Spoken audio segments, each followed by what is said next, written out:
Okay, thank you for joining us today at the Invita whiteboard. We're going to be talking about cancer. And I'm going to be using a very interesting word called a game plan, okay? Whenever you're dealing with cancer, what really needs to come to mind is what is going to be the game plan that we're going to use to help in putting together the best plan for yourself. Because recognize that we have a lot of words in cancer such as radiation, okay? And what does that mean? You know, there's many different types of radiation, or chemotherapy, okay? And chemotherapy, by its very nature, there are many different types of drugs, different mechanisms of actions of drugs.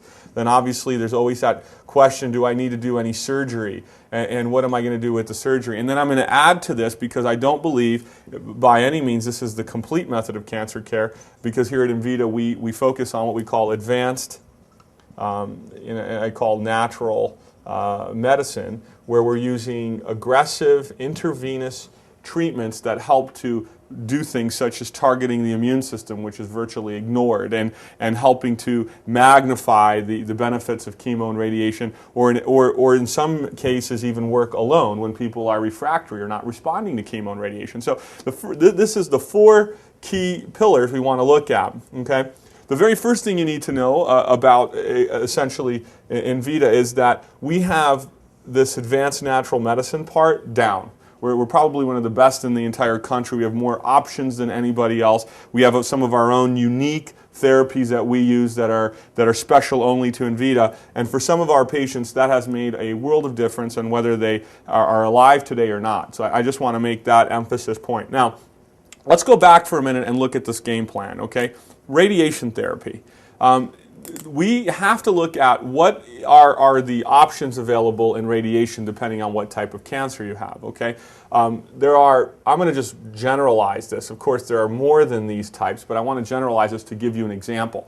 You'll hear of a radiation called IMR, intense modulated radiation therapy, and for the most part, this was the older style radiation, where when the radiation sprays, on the right side, I'm going to draw our guy here, Bob.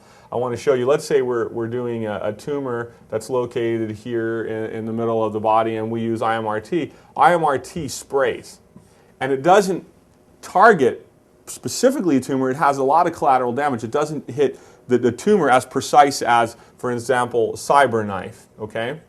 Or tomotherapy, which is another type of radiation which is pinpointed. And what these can be so pinpointed. Typically, if you're dealing with a smaller tumor, you like CyberKnife. If it's a little bit larger tumor, the tomotherapy. And there are other technologies that are out there that do that. But these are the higher, more expensive technologies. But this is what happens in the real world of cancer.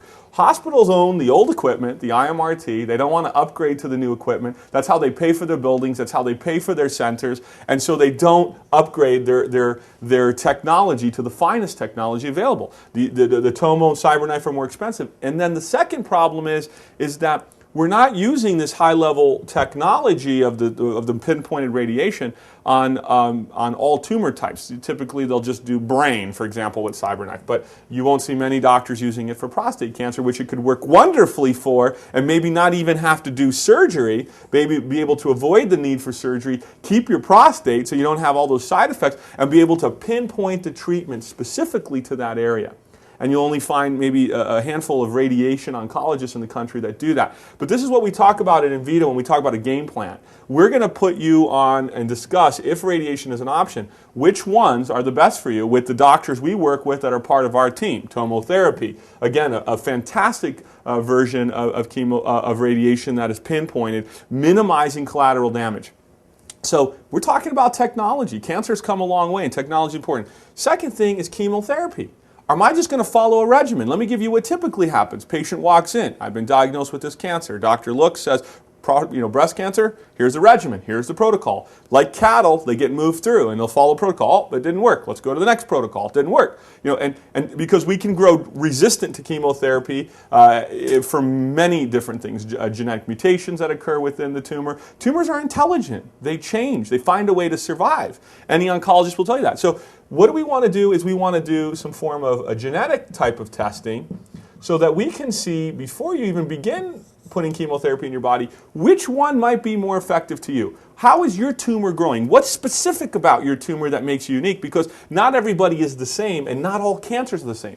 All breast cancers aren't the same. All prostate cancers are the same. They're unique, so we want to get better testing. So at Invita, when we talk about targeted radiation and targeted chemotherapy, we're talking about better testing, more specified, and then working with then using the best types of therapies that might be used for you. Another thing that will happen with chemotherapy is, for instance, let's say that a normal regimen for breast cancer is these 3 drugs. And I'm just going to use the word A, B, and C to represent 3 different drugs, okay?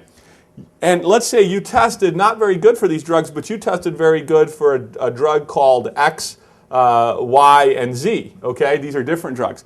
These drugs typically wouldn't have been used for breast cancer, but because you tested good for them, these drugs should be considered, especially if you're refractory or haven't responded well to chemotherapy before. This is the advantage of intelligent game planning, and you have to do the game planning. Your oncologists don't necessarily go into this detailed game planning because they see many patients, they follow the regimens, the standard protocols, but we need to start get out of those standard protocols and start getting more advanced. And then this brings me to the 4th part. And this is where we really shine. And this is what separates us is not only do we work on that targeted radiation, that targeted form of chemo, but then we come at it with advanced natural medicine, which is everything. And I'm just going to erase here a little bit so we create some room so I can explain to you. Okay, we know that chemotherapy, radiation, surgery's job is one thing. What's that job? That job is to, and I'm just going to draw a circle here, which represents a tumor. The job of radiation and the job of chemo or the job of surgery is to wipe out, take out that tumor, kill it, move it, get it out of the system. But the question we forgot to ask ourselves is, why is that tumor there in the first place? Treating the cause and not only the symptoms. The symptom is the tumor. What causes the tumor? Okay? So, we've been talking and teaching this to people for a long time. First thing you have to look at when you're looking at causes of cancer, you have to look at toxins, carcinogens that cause mutations to the DNA and cause cancers to grow. You have to look at genetic risk. And actually those play a lower role than people think, because even if you have a predisposition gene, meaning you're predisposed to developing a cancer, you still may need an environmental toxin of sorts to turn that gene on. So sometimes we give that genetics more weight than we should. The next piece that goes into it is age. Obviously, as we age, we have a higher risk of our cells mutating, but then weakened immunity. The immune system, in many times, is the first and last defense to cancer, because over 10,000 times a day our immune system is dealing with cells that become cancerous. But when you look at advanced natural medicine, I don't want you to mistake this from acupuncture and oral supplements and dietary, which are good, are helpful. But we're talking about intravenous, aggressive, targeted treatments that specifically work with your specific chemo regimens, that specifically work with your radiation regimens to magnify the benefits. This is what we've done at Invita. We'll say, this is the way we look at it. This is our approach, our theory, is if somebody's doing chemotherapy and we know that chemotherapy maybe has a 50 or 60% chance of being effective, when we start using our targeted methods in our testing, we try to bump that up to 80, and then when we include our integrative advanced natural treatments, we try to take that 80 all the way to 100 as being the most effective, comprehensive approach, because we're combining the best of technologies, and we're doing it one patient at a time. Not a cattle of people moving through, one patient at a time, looking at their risks, their specific situation, building their body up, targeting it so that they can have the best response possible. This is how we approach cancer. This is the game plan. Please recognize that you yourself have to be empowered and you yourself have to make the decisions. Don't just follow the standards, but start thinking outside the box, because it could be the difference between a great outcome or a poor to mediocre outcome. Thank you for joining me today at the Invita Whiteboard. This is Cancer, and I hope this education helps you.